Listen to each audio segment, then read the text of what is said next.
saya akan menyampaikan laporan bacaan saya yang berjudul Peperangan Rohani menurut Surat Efesus yang diambil dari artikel tulisan dari Timotius Loh, seorang dosen di Sekolah Tinggi Teologi Seminari Alkitab Asia Tenggara.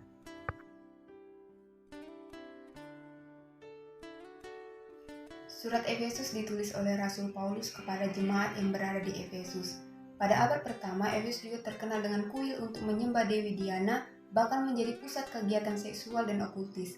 Kunjungan Rasul Paulus ke kota Efesus ini dapat dikatakan sebagai kunjungan peperangan untuk menentang ajaran-ajaran sesat. Hal yang menarik dari kunjungan ini yaitu tentang ketujuh anak Skewa, tukang jampi yang gagal mengusir roh jahat dengan menggunakan nama Tuhan Yesus dan kemudian mengakibatkan banyak orang menjadi percaya kepada Tuhan Yesus yang berpuncak kepada pembakaran kitab-kitab sihir. Namun setelah kepergian Paulus dari kota Efesus, timbullah provokasi. Kepergian Rasul Paulus ini menimbulkan ketakutan kepada jemaat di Efesus akan serangan balik dari kuasa kegelapan. Inilah alasan kenapa Rasul Paulus menuliskan suratnya kepada jemaat yang berada di Efesus, agar jemaat tetap kuat dan teguh di dalam imannya karena Kristus telah menang atas segala kuasa gelap.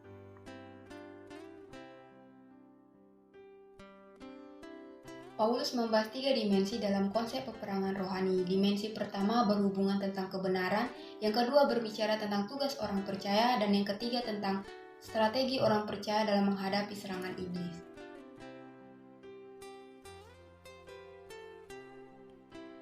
Keempat ayat dimensi pertama ini mengandung beberapa konsep yang harus dimiliki orang percaya dalam menghadapi peperangan dengan kuasa kegelapan.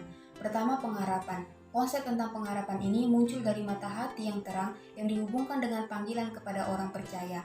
Yang kedua, kemuliaan. Makna kemuliaan ditunjukkan kepada kebahagiaan dan berkat yang berkelimpahan di surga. Yang ketiga, kedahsyatan kuasa Allah. Kedahsyatan kuasa Allah yang dimaksudkan adalah sebuah kekuatan atau keagungan yang dimiliki Allah untuk menjalankan dan mewujud nyatakan apa yang dikehendakinya.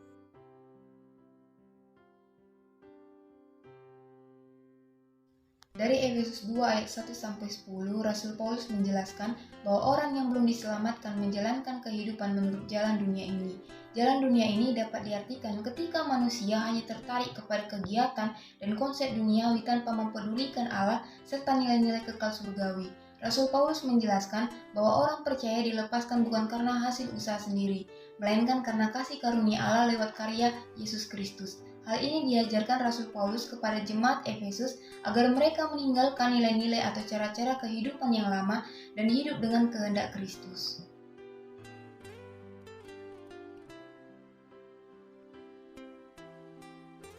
Strategi dalam menghadapi kuasa kegelapan dapat dikategorikan dalam beberapa aspek. Pertama, mengenal identitas musuh. Kedua, bertahan. Yang ketiga, perlengkapan senjata Allah. Ada juga refleksi dari senjata-senjata Allah, yaitu pertama, ikat pinggang kebenaran, kedua, jirah keadilan, ketiga, kasut kebenaran, keempat, perisai iman, kelima, ketopong keselamatan, dan yang keenam, pedang roh. Dari pemaparan di atas dapat saya simpulkan bahwa peperangan rohani menurut surat Efesus adalah peperangan rohani yang dikarenakan kurangnya keyakinan orang percaya atas kuasa Allah dalam pribadi Yesus Kristus, sehingga jemaat di Efesus takut kembali untuk tergoda dengan kuasa, nilai, ataupun praktek-praktek kegelapan. Hal itulah yang menjadi dasar Rasul Paulus untuk meneguhkan hati jemaat di Efesus bahwa kuasa Allah lah yang benar-benar berkuasa dalam diri manusia dengan memberikan strategi-strategi, pengajaran-pengajaran dalam menghadapi kuasa kegelapan. Namun yang perlu ditekankan bahwa jika orang-orang percaya memenangkan peperangan tersebut, itu bukan karena kuasa atau kemampuan dirinya sendiri, melainkan karena kuasa dan kekuatan Allah.